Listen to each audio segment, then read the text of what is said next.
again, everybody. Welcome back to another edition of Sportsbook Confidential. My name is John Sullivan, and I'm coming to you live from the FingerLakes1.com studios in Seneca Falls, New York.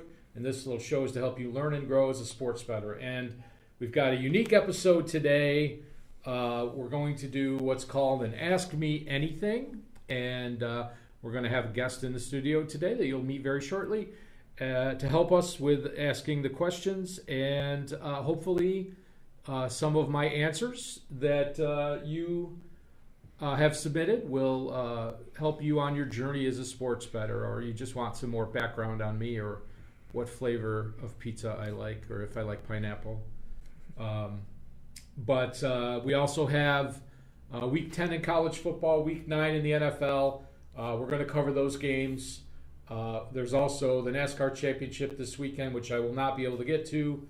And we have NBA and NHL in full swing. As a matter of fact, look forward to next week's episode. I'm going to talk about handicapping the NBA and something that I've been experimenting with that I think you'll find useful.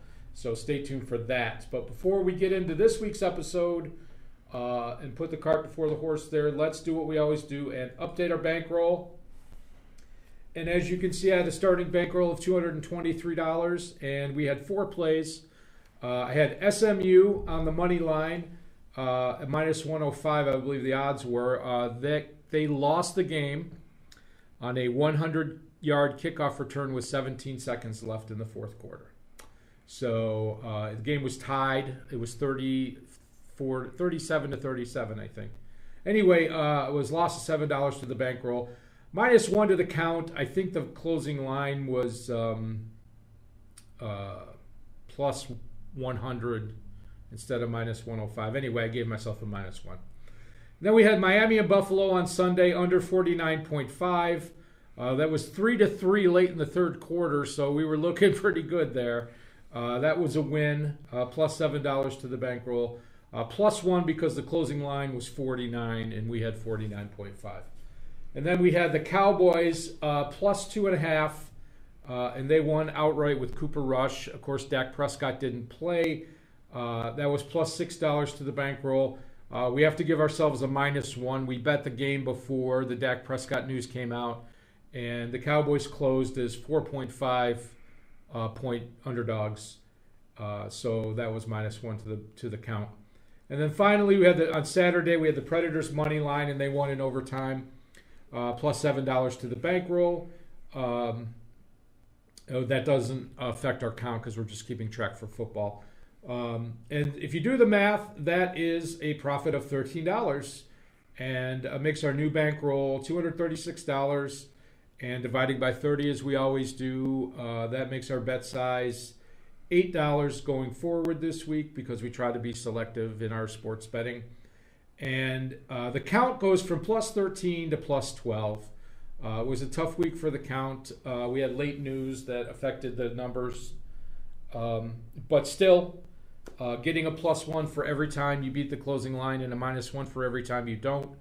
If you have a positive total, that means you're beating the closing line more often than not, and you're finding value in your wagers. And I think that's a very good sign for us. So with that all being said, I would like to take the time to welcome you to my good friend here in the studio, Paul Russo.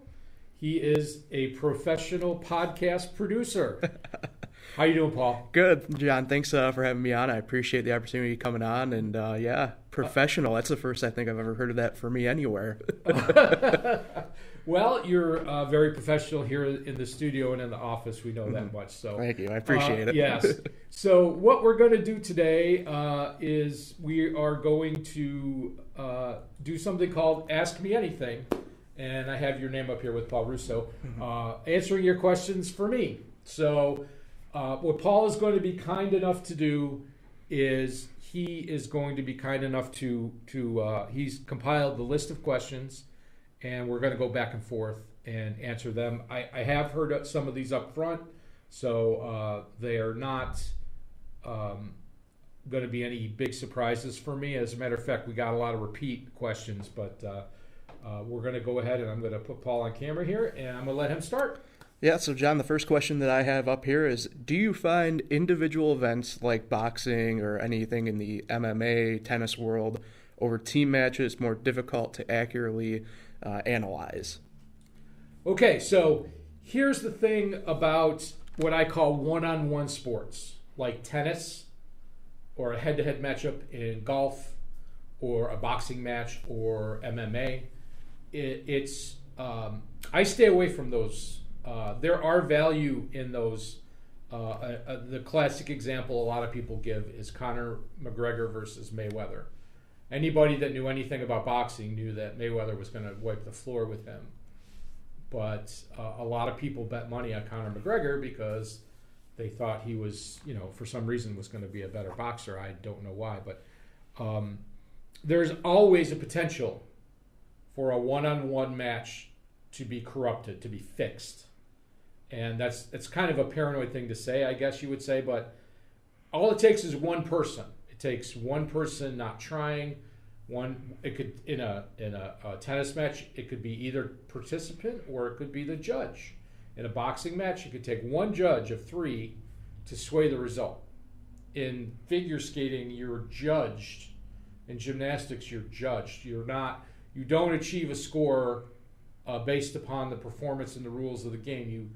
You perform, and then you're judged on your performance. So I just stay away from those sports in general.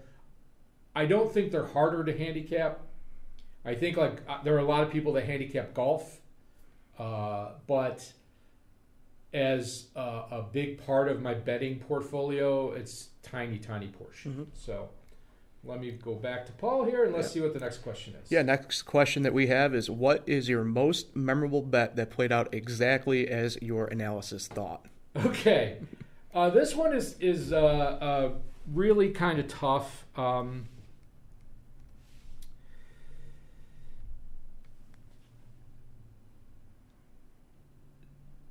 I would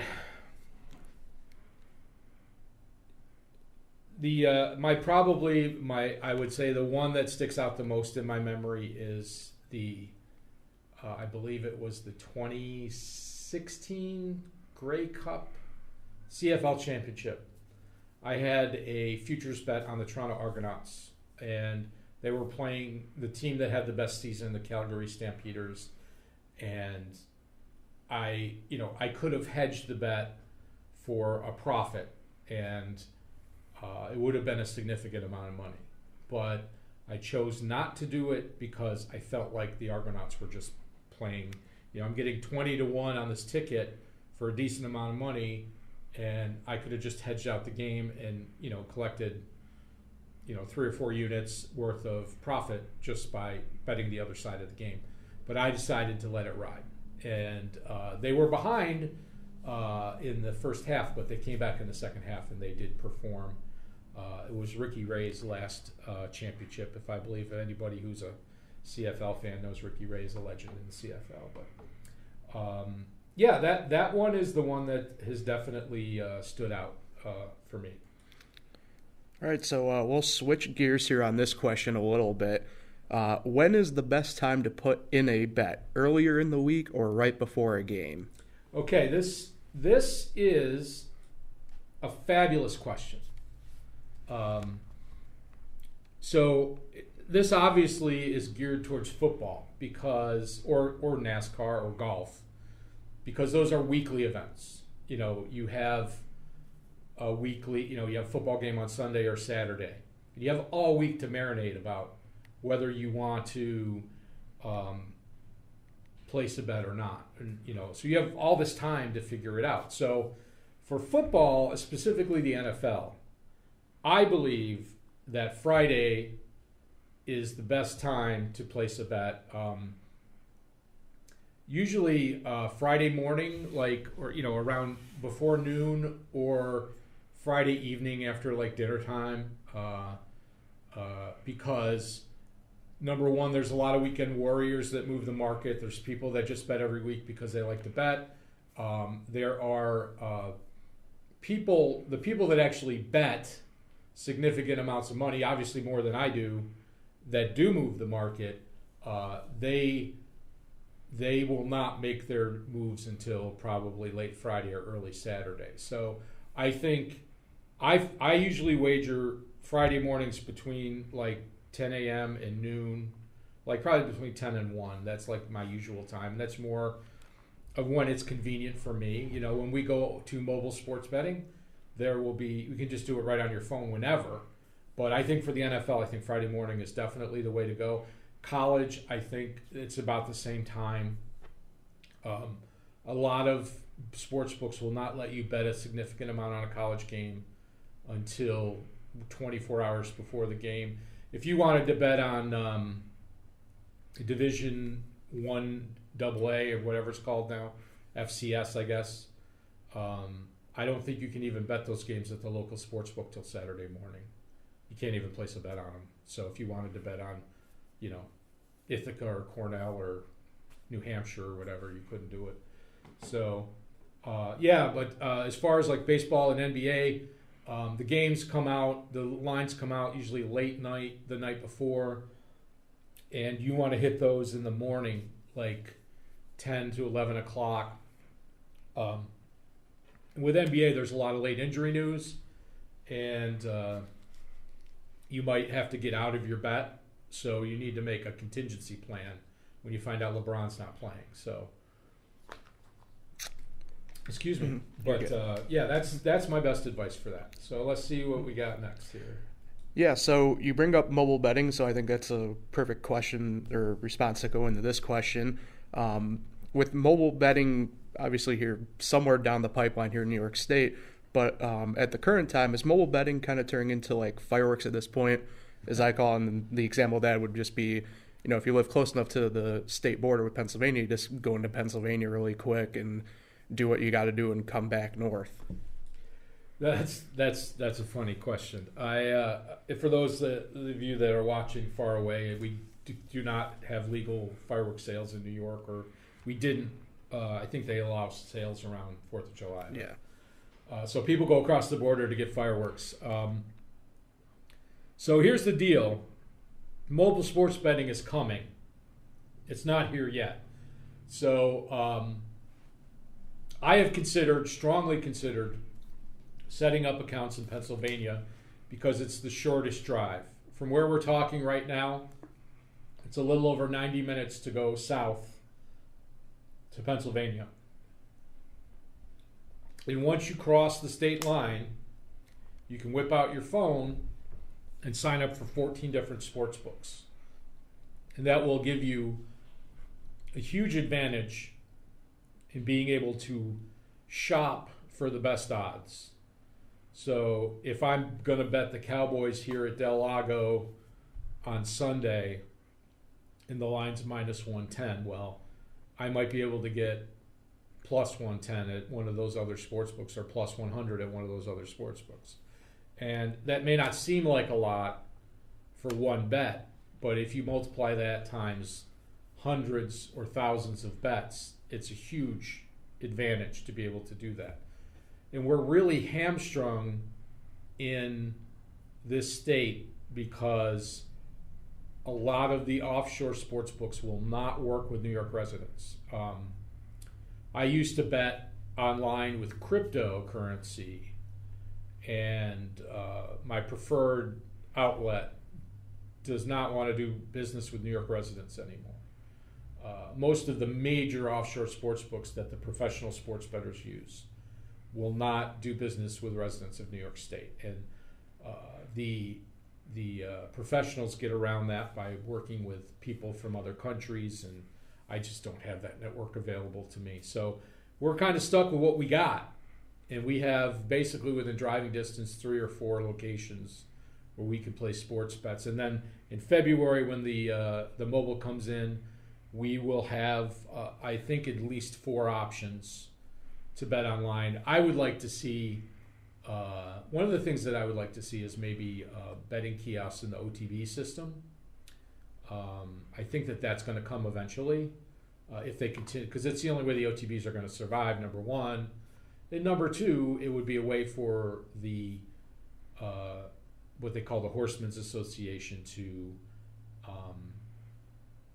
make some extra money to keep their horse racing businesses alive. So, it's definitely going to be a big change. There's going to be an influx of new bettors when mobile betting comes because people can just do it from their couch. And there's going to be people that are going to want to learn what all the numbers mean and what types of bets there are. And hopefully we'll be able to provide some info for that. So what do you got next? All right, so we're going to switch gears again here a little bit. So what do you like to do besides sports betting, like in the non-gambling world? Well, that is a good question. My friends that know me well know that I'm a scooter aficionado, and I don't mean kick scooters like the ones in the big cities that, like in San Francisco, that people rent and they go for a few blocks and then they lock them back up again. I'm into motor scooters. I'm partial to Japanese Hondas. I've never owned a Vespa, but I'm in a scooter club. I ride around a lot. I actually rode this morning, and it was about 30 degrees out, and it was very cold. And I am into cryptocurrency. As a matter of fact, it's highly correlated. The reason I got into cryptocurrency was directly related to sports betting. Living in New York in 2011, I had just taken a trip to Vegas, and I came back and I said, I need to find a way to bet on sports without having to fly out to Las Vegas. And I found out that there were some places you could bet on sports with cryptocurrency, and at the time, Bitcoin was only a couple years old, and there really weren't any other varieties of cryptocurrency. And I asked one of my friends, I said, hey, do you know anything about this Bitcoin? And he said, oh, I know a guy that knows something about it, but I really don't know anything about it. So I tried it. I bought some Bitcoin at $13 a piece. And that was probably one of the smartest things I ever did in my life. And I did wager with Bitcoin, and I could tell you horror stories about betting multiple Bitcoins at once on a football game. But it's something that I'm very interested in. I'm also, obviously, I have an accounting background. I'm a stats nerd. I'm getting a master's degree in sports analytics. So obviously that's highly correlated to sports betting, but it's not gambling. Other than that, I consider myself a fairly accomplished cook. I'm not a chef or anything like that. I like to bake. I'm a coffee snob. Not allowed to drink any of the hard stuff anymore in my old age, but I like a good espresso every once in a while. I like my coffee. Mm-hmm. I like coffee flavored coffee. I don't like anything else in there that's not coffee. So there you go. All right. I'm with you on the coffee front, okay. By the way. All right. So we'll keep kind of with like the little bit of the, I guess, personal type of stuff. So can you enjoy sports without betting on a specific game or event? I really like this question because this is something that there is a lot of sports betting content out there now, and a lot of podcasts, and there's a lot of people that are professional sports bettors or claim to be professional sports bettors, and they say, oh, I can't watch a sporting event without having something on it, without having a little action on it. And I couldn't be further from that.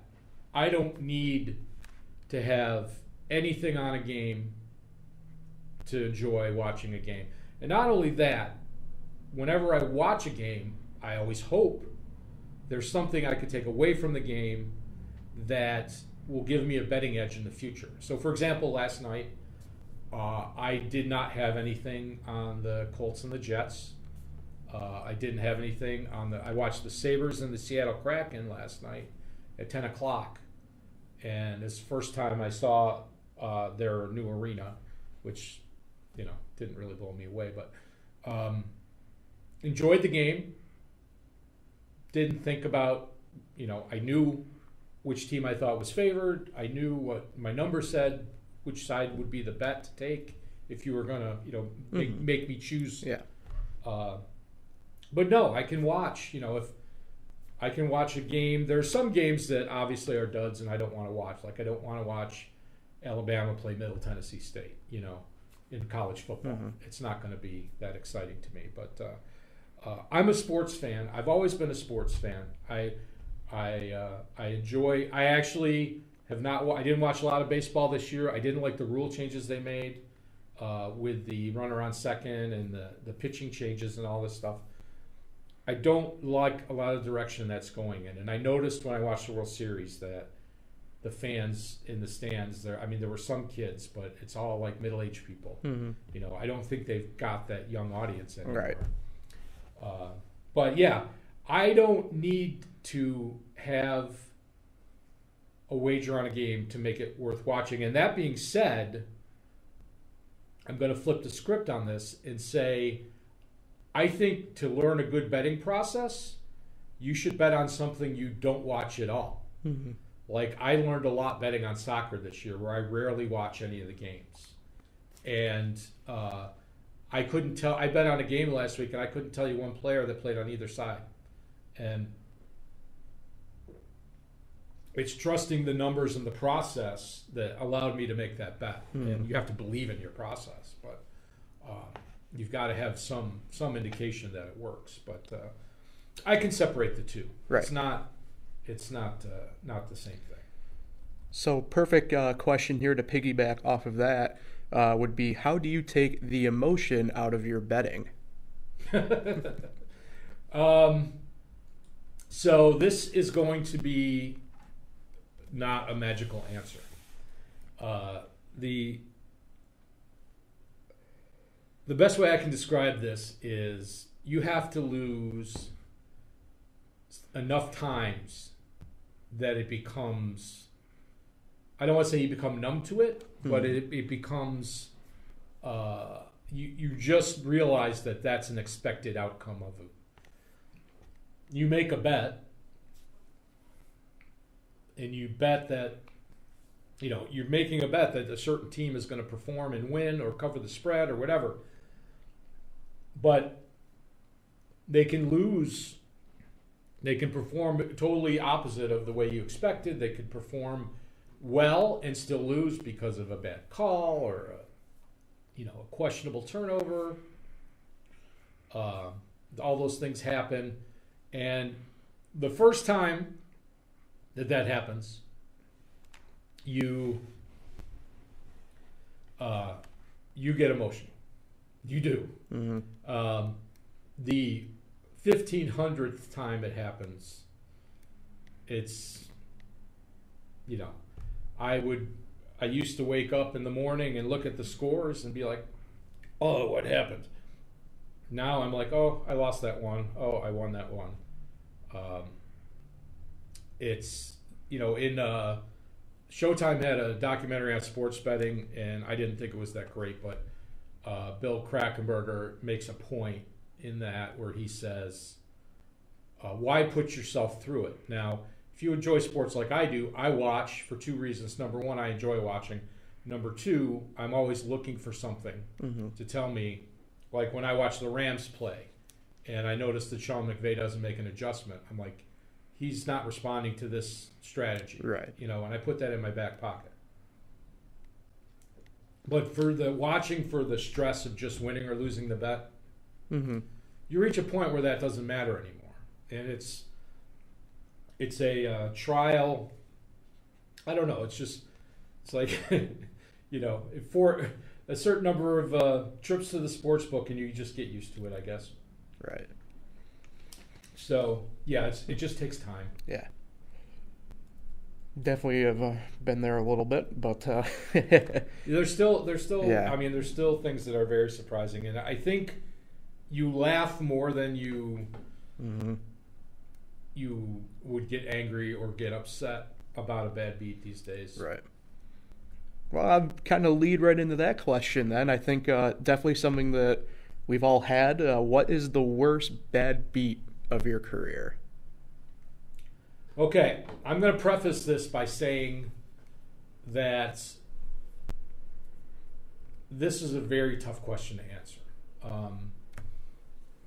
The one that sticks out in my head is actually not a straight sports betting question, a sports betting answer. It's actually a daily fantasy sports, because I used to play daily fantasy sports for a living. For about 5 years, it was my only source of income. And early on in the process, I was playing I was playing a lot of money against one opponent in particular, and it was baseball season. And back then, they didn't have big tournaments, and you just played head to head against as many people as you could in a day. And I had a lot of money at that time, the most money I'd ever had on the line. And about 95% of it was against this one guy. And he used the same lineup, and I used the same lineup. So it basically came down to, we had different players and how they performed.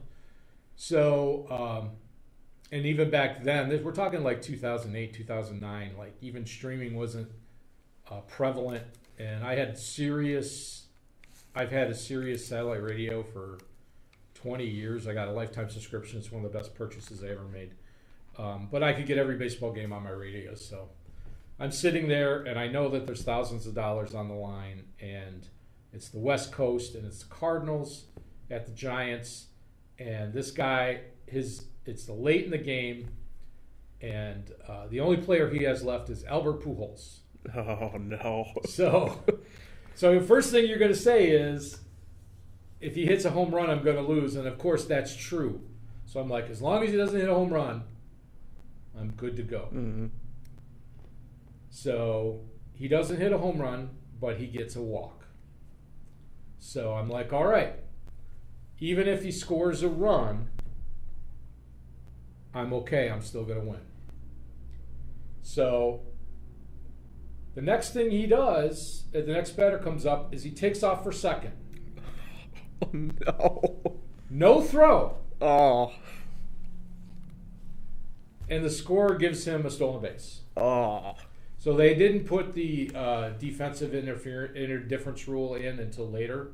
So he stole a base, and then he scored, and I lost by 1 point. So that, to me, is the bad beat that still sticks out in my mind. Like, I just couldn't get over it. I was listening to it on the radio, and I was like, okay, this is going to, like, set me up for the next month, and I'm just going to roll, and it was devastating. Mm-hmm. It was just so devastating. That one player getting a stolen base, down 3 runs, no throw to second, you get 2 extra points, cost me, I couldn't give up 4 points. So home run would have been 4 points, and he got 1 for the walk, 2 for the stolen base, 1 for the run, and that was it for me. Now, to flip the script, there's I was going to say there's 2 examples, and now I'm forgetting the second one. But what on the DFS side, I won a significant. Oh, they're both DFS.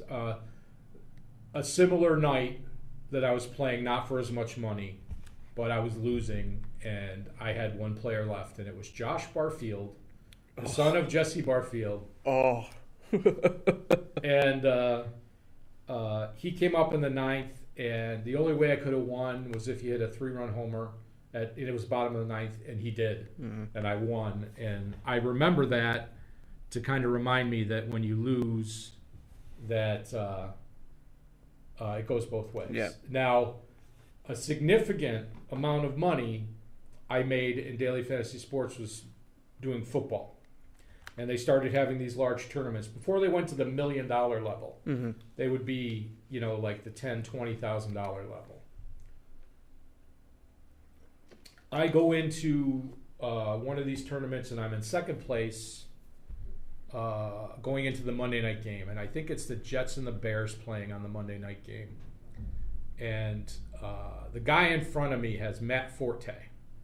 And I think I don't have anybody left. So he has to have a bad night.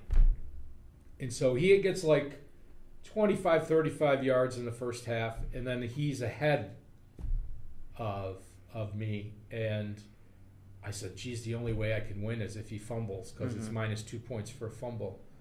And he fumbled twice in the second half, and I won about $12,000. So it goes both ways. There are a lot of games where there have been Hail Marys, and I lost the over or the under on the last play. And that kind of stuff happens a lot more often than you would think. And those don't seem to sting as much. Right. I do remember I had an over on Ohio State Northwestern game where they scored a defensive touchdown on the last play of the game, and that gave me the over, and that was one that went my way. But it's hard to pick out one sports bet that I would call just a bad beat, because you assume the risk. There's a lot of times in basketball when the game goes to overtime and you have a team -6 or -7 and the game goes to overtime and they end up winning by 3, even though they were at one point they were ahead by 15 or something like that. Yeah. So it's tough to pinpoint. I'm sure at some point there's going to be a large wager I make that is going to have that effect on me. Oh man, bring up Josh Barfield. Oh, next thing you're gonna tell me is like J.J. Hardy pokes up somewhere. That's in here. right. So. That's right. This question I like a lot. Do you remember your first bet you ever placed, and what was it? Okay, so the first I could really go way back before the internet. When I was a child, my mother was a fan of the horses. And when I was 7, she would ask me to pick the Daily Double. And I do enjoy horse racing. Unfortunately, the way that horse racing is set up in New York State, it isn't as profit friendly, I'll say it that way, as sports betting is. But as a pastime, I think it's fun. But she would go probably 3 times a year to the track, and she would always ask me to pick a race or pick a Daily Double. And I guess it's a free roll because I wasn't taking anything out of my pocket. But and then, of course, when I was 9 in 4th grade, I won a football picking contest. I grew up in Camillus, New York, and they had the local newspaper had a weekly football picking contest where you picked the schedule of the NFL games, and I won a $25 gift certificate to the local department store. And at 9 years old, that's a lot of money, and especially in 1976. So any toy in that store was mine. So. And then I didn't really place any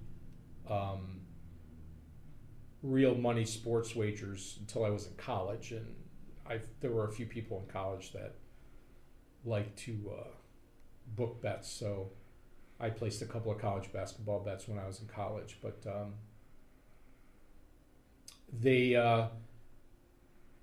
I didn't really win any big sports bets until the 2000s, I would say. I started playing online poker, and I found out about online sports books around 1999. So you're looking at about 2003 before I placed anything substantial. But yeah, that's where it all started. I got the love of the gambling bug from my mother. All right. Next one here that I got is, what's the craziest bet you've ever made where everyone thought that you were nuts for doing it, but you believed in yourself and your research that you had done? Okay, this is another good question.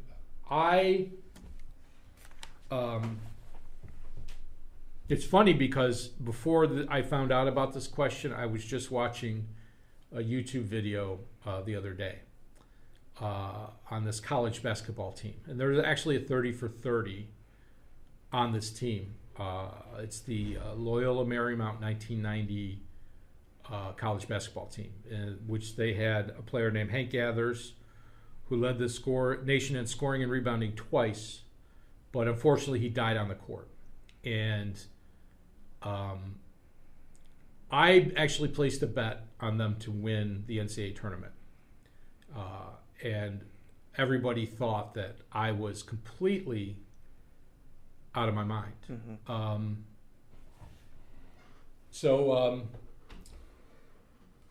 I believe it was 125 to 1, and they made it to the Elite Eight, but they didn't win, and they lost to UNLV, who was the eventual champion. But that was I watched them play last week, and I found myself in the second they were playing Oregon State against Gary Payton, mm-hmm. and even though I knew the outcome of the game, the second half, I'm on the edge of my seat going like this. I was like, this is unprecedented offense. This will defeat the majority of their opponents. I didn't have an analytic way to put it. I didn't have enough experience in the modeling or the math, but I knew that they had a way to beat their opponents even though they didn't have better players. Right. If that makes sense. Right. So, yep. All right. Well, they had the wizard Paul Westphal coaching them, so I mean, Yes, yes. The running gun offense. That's right, the system they call it. Yep. So how do your family and friends respond to your wagering activities? Well, I find this to be a pretty interesting question because most of my close family and my relatives, they don't really understand it. They know that I like to place bets on games, and they don't really know if I make money or I lose money, or they don't even really question that. They just know that I like to do that. I like to go to the casino. So the one type of bet that I think everybody understands is the futures bet. I'll say I'll show them a ticket. I've got Notre Dame to win the national championship at 100 to 1. Or, I've got the Braves to win the World Series at 15 to 1. And they'll say, oh, I can understand that. They need to win the whole thing.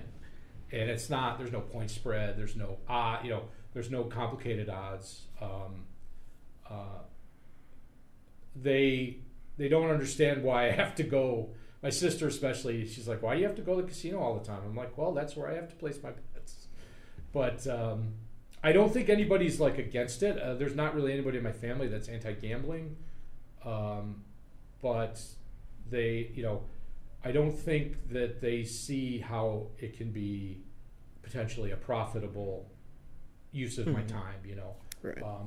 Working, it's good exercise for my mind, I think. As I said before, I'm getting a degree in sports analytics, and just working through those problems, those math problems and modeling and all that stuff is keeping me sharp, keeps me mentally sharp. And as I mentioned that documentary series on Showtime about there was another fella in that named Todd, and he said in that special that he said, I like the puzzle of sports betting. I like trying to solve the puzzle of sports betting.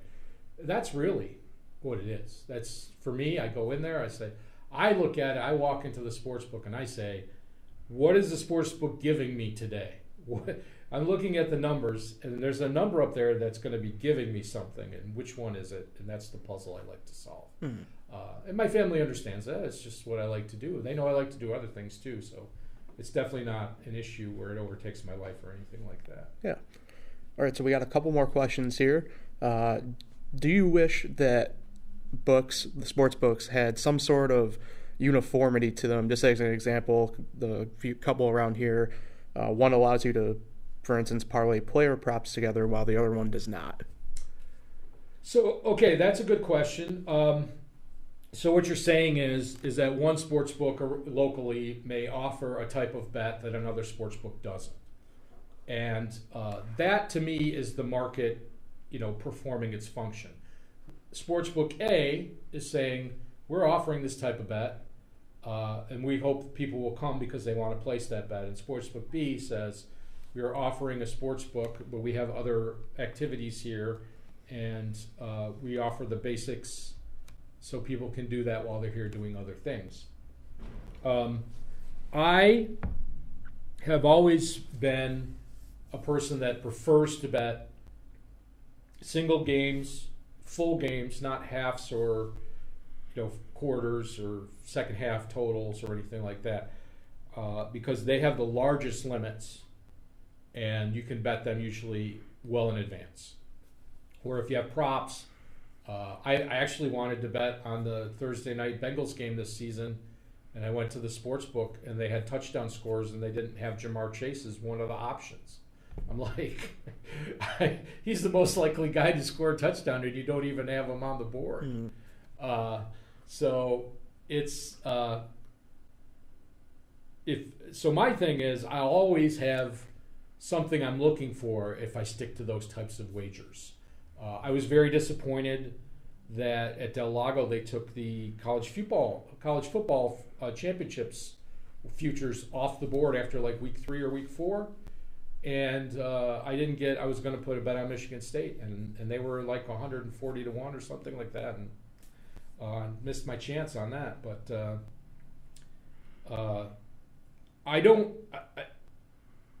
for some people, those types of bets are very important to their enjoyment or their process. For me, not so much. When we get mobile betting here, which should launch in February, there will be a lot of options. If somebody's a $25 bettor and they want a prop, you can even email them and say, can you do this kind of prop? And they'll put it up on the board, but they'll only make it, $25 or $50 limit on it. Mm-hmm. So it's something that is not a big deal to me. And I feel like if you can beat the full markets and then you run up against how much you can bet on the full markets, then you can start attacking everything else. Okay. All right, and the last question that I have over here is, what is the best piece of betting advice that you've ever received, and what is the worst piece of betting advice you've ever received? Okay, so this one is easy to answer because I felt like this one was coming. So the best betting advice is twofold. Number one, specifically to basically any type of gambling, is if you go to bet and you win, you need to make sure beforehand that you're going to get paid. And that comes from an Amarillo Slim book that I read. And he writes about poker. He says if you're going to play poker and you win, make sure you're going to get paid and beforehand. And that's the upside of having a regulated sports book in New York and having the casino. You have the ticket in your hand, you bring it up to the counter, they have to pay you. If they refuse to pay you, you go to the gaming commission. The gaming commission comes over and says, you have to pay him. And so that's important. And number two, and the reason why I bring that up is because of the offshore books. An offshore book can just decide to one day close up shop and you'll never see your money again. Or you win a big bet and they'll say, you didn't win this bet because we made a new rule that went into effect right before the game. It says you can't win. So, so make sure that you're going to get paid if you're going to place, especially if you're going to place a big bet. Number two is when you bet on sports, at some point you will do worse than you ever thought possible, and at some point you'll do better than you ever thought possible. And you never know when they're coming.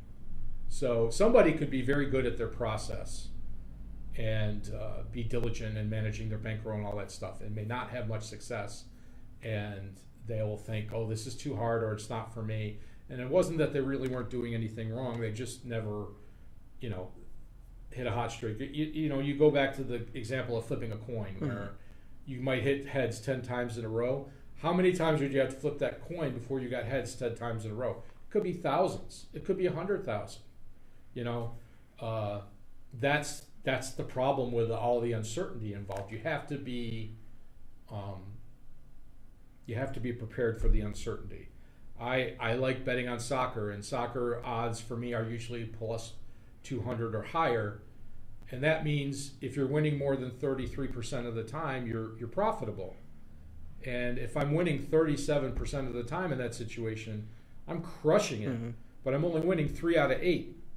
And for a lot of people, they can't. The psychological aspect of trying to hit 3 out of 8 times doesn't make sense to them.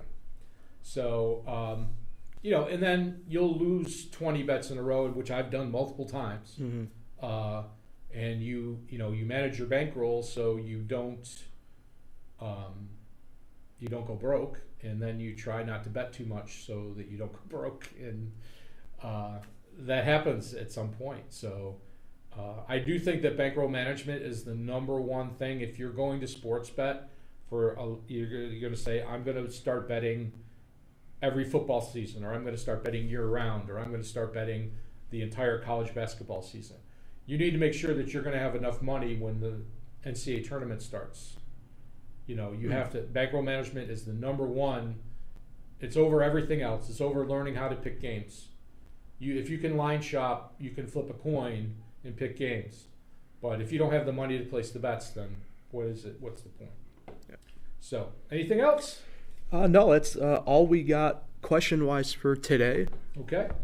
I'm going to spend the rest of the show very quickly going over college and pro football. Do you want to stick around? Yeah, sure, absolutely. Okay, very good. Let's get right to it. Yeah. So let's pull it up on the screen here. And college football, very quickly.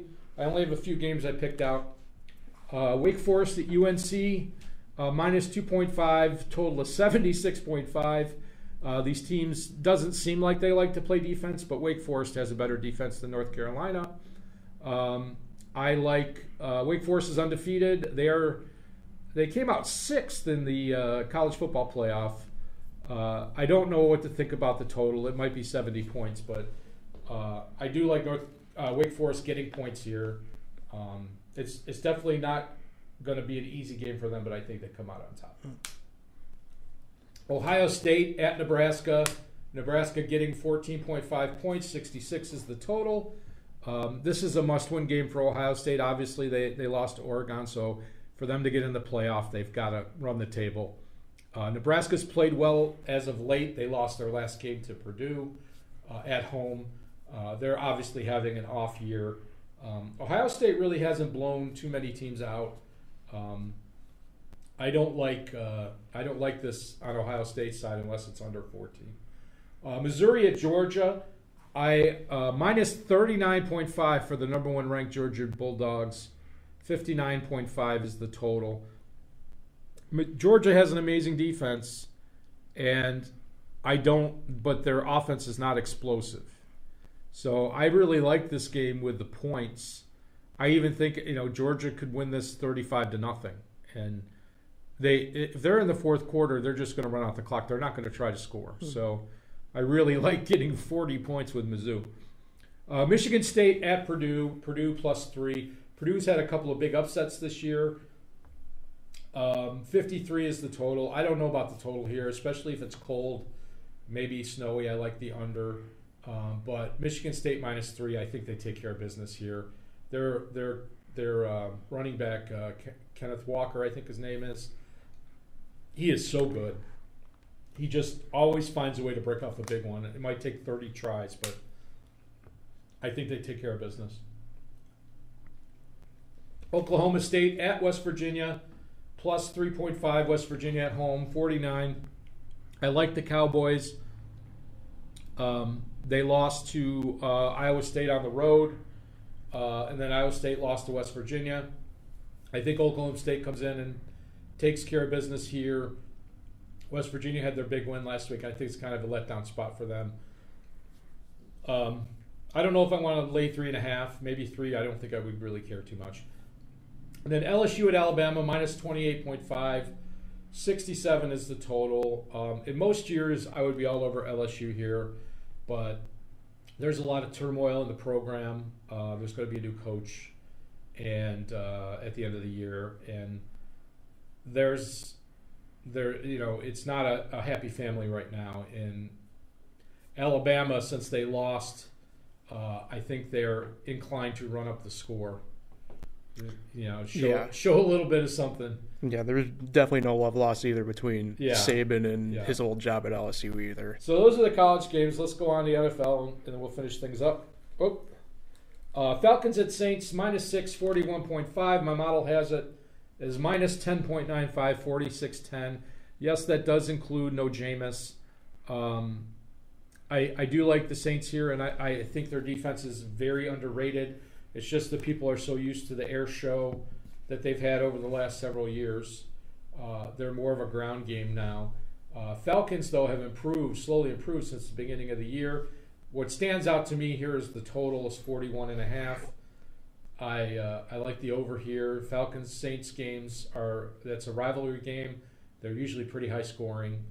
I would expect that goes over 41. Broncos at Cowboys, -10 for the Cowboys, 48.5. I have it at -10.17, 46-49, so it leans to the under. Broncos are in turmoil, apparently. Rumors are that their locker room is divided. Cowboys are going to get Dak Prescott back. I guess the Cooper Rush experience is over with. But he did perform well. I don't have much on this game. Other than the fact that it's a 1 o'clock game and that may affect the Broncos.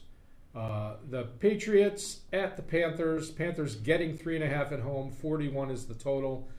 I have Patriots as 5.5 point favorites, 40.43. So it leans to the Patriots in the under. It's I don't know. It depends. If they get McCaffrey back, if and when they get McCaffrey back, that changes things a lot, I think, because both teams being able to run the ball makes that point spread. Those points are worth more in a shortened game with fewer possessions. So, again, I don't feel like laying 3.5 on a road team, so I'm going to pass on that game. Vikings at the Ravens, -650. I have it at -6.6 and 49.81, so it's almost right on. Don't see a lot of value in this game. The Vikings are going to surprise a few people because Vikings have been competitive, but they just haven't been able to put people away. So I would not be surprised if this ends up being a 3-point game. Browns at the Bengals, -2.5, 47. I have it at basically a pick'em game, -0.70 points. 46-29, so the total's right where it's supposed to be. OBJ is no longer Cleveland Brown. The Bengals coming off a embarrassing loss to the Jets. You feel like it's a bounce back point. The Bengals really need to win this game to keep going into the Jets game, they were the number 1 seed in the AFC. And they need to win this game to keep their foothold on the division. It's a pick'em game, so I would take whoever's getting the better odds. Bills at Jaguars, +14.5, 48.5. I have it at +18.2, 48.25, so the total's right on. The Jaguars are better at scoring points than the Dolphins. I don't like betting on these big spreads. My model picks 18 points over 14 points. I don't feel like the accuracy is there when it's between 3 and 7 points, So I would probably pass on that game, but the Bills have taken care of business, and I expect they will. Texans at the Dolphins, -5.5, 46. -7.08, 44.19. So it leans to the under, leans to the Dolphins. The Texans are sneaky at the backdoor cover. They put up 3 fourth-quarter touchdowns last week in their game and made it a 15-point game, and I think the spread was 18.5. So they covered on the back door, and they could probably do it again. Let's finish up the NFL. Raiders at Giants, +347 for the Giants, +4.87, 47.61. That is about where it should be. It's the same old story. The Giants have a good defense. They have trouble scoring with all the injuries. The Raiders should take care of business, but they have also been inconsistent this year. Don't like that game at all. Chargers at Eagles. Eagles +2 dog at home, 49.5. I have it at +1.5, 49.9. It's right where my model is, so it says, there's no value in betting that game. So this game is very interesting. The Packers at the Chiefs, -7.5, 48.5. My model with Aaron Rodgers out has it at -2.17. So that's 5 points to the Packers, 48.87. So the total's right on. So my model is screaming at me to take the Packers +7.5. The Chiefs have had some very tough weeks. Patrick Mahomes leads the league in interceptions going into this week. It has not been a good year for them. I feel like they're going to be licking their chops in this game. But if this possibly goes to 8 points, I think I might have to take a flyer on it. Cardinals at 49ers. 49ers currently a 2-point favorite. 45 is the total. And my model, this has Kyler Murray in, has the Cardinals at 5.28 favorites, 47.89. If you believe that Murray's going to play, you definitely want to bet the Cardinals now. If you're not sure, you might want to bet the Cardinals now, and then if the turns out that he's out, then on Sunday bet the 49ers and eat the juice that the sportsbook takes on the bet, and you're out of your position without having to lose a whole unit. But that's how I would play it. It also likes the under a little bit, especially if Kyler Murray's out. The under is definitely in play. Titans at Rams, -7, 52.5. I have us at -4 at 52.8. So here's the question you ask yourself. Is Derrick Henry worth 3 points to the spread? Because I don't think he is worth that many points. Not saying he's not probably the best running back in the league, but a replacement level running back, can he do enough to keep the Titans within 7 points of the game? You know, that's the question you ask yourself. I say yes. I say that the Titans +7 is the play here. The Rams have, I think Vrabel is a good enough coach to make this a very competitive game, and I would not be surprised if it's 7 points or less when it's all said and done. And then Monday night's the Bears at the Steelers, -639. I have it at -9.5 almost at 40. So my model is screaming to take the Steelers at home. I kind of agree. The Bears have just had so much trouble scoring points. I don't think 6 is a lot to cover. The only problem with the Steelers is their kicking needs to be resolved. As their kicker injured himself on a fake field goal extra point, which was just crazy. But that's going to do it for my preview. So I got a question for you. Yeah. Anything? What would be your pick of the week? Yeah, so it's weird because you mentioned how a couple of these teams are kind of in turmoil and stuff going on. You bring up, the Broncos. The Broncos are kind of the perfect example of divided locker room, right? Von Miller, him being traded away caused even more of a rift the way it sounded with that. I'm intrigued because he did bring up the Texans against the Dolphins, how they've been sneakily coming in on the back door a little bit. And Tyrod Taylor is expected back on Sunday. Okay. And I'm kind of high on the Texans anyway. They do play a very competitive ball game overall, it seems. And in all honesty, I don't see the Dolphins really doing anything super spectacular anyway, so I really do like Houston against Miami this week. 2 1-7 powerhouses. Yeah. All right, so let's get to my picks, and we'll put them up on the screen for you. Let's see here. All right, I'm taking Michigan State -3 at -110, and then on Sunday in the NFL, I'm taking the Titans +7. I feel like that game is going to be a close game.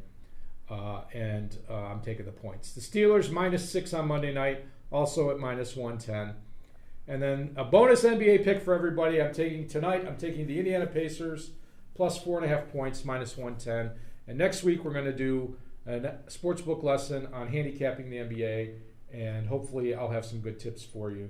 Thank you for spending time with me this weekend. My special thanks to Paul for joining us today and compiling all these questions for me.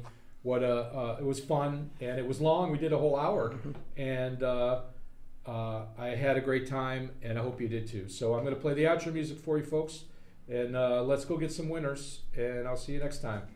Take care, everybody.